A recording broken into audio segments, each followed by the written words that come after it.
আপনারা কি জানেন যে ফরেক্সে একটা ক্যান্ডেলে 100 পিপ বা মোর দেন 100 পিপ কিন্তু গেইন করা যায় একটা ক্যান্ডেলে। সেটা কেমনে?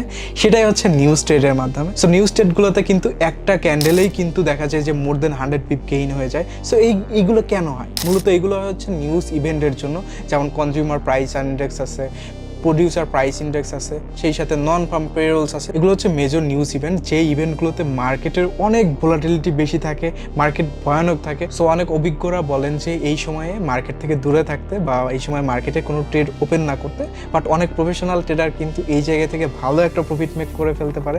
সো আপনারা যারা নিউজে ট্রেড প্লেস করতে চান, অবভিয়াসলি নিউজ ক্যালেন্ডার তো দেখবেনই। আমি কিন্তু প্রথমেই বলছি যে ফরেক্স ট্রেডিংয়ের জন্য, ফরেক্স ফান্ডামেন্টাল অ্যানালাইসিস করার জন্য আপনারা কোন ওয়েবসাইট দেখবেন। যারা স্টিল দেখেন নাই, প্রিভিয়াস ভিডিও দেখে আসেন। এবং আজকে ছিল 30 ডেজ ফরেক্স লার্নিং সিরিজের ডে 21 অ্যান্ড ডে 22-তে আমরা স্ক্যাল্পিং ট্রেডিং, ডে ট্রেডিং এবং ইন্টারডে ট্রেডিং সম্বন্ধে আলোচনা করব। সো আই হোপ সবাই এই চ্যানেলটা সাবস্ক্রাইব এবং ফলো করে রাখবেন ফর ডে 22।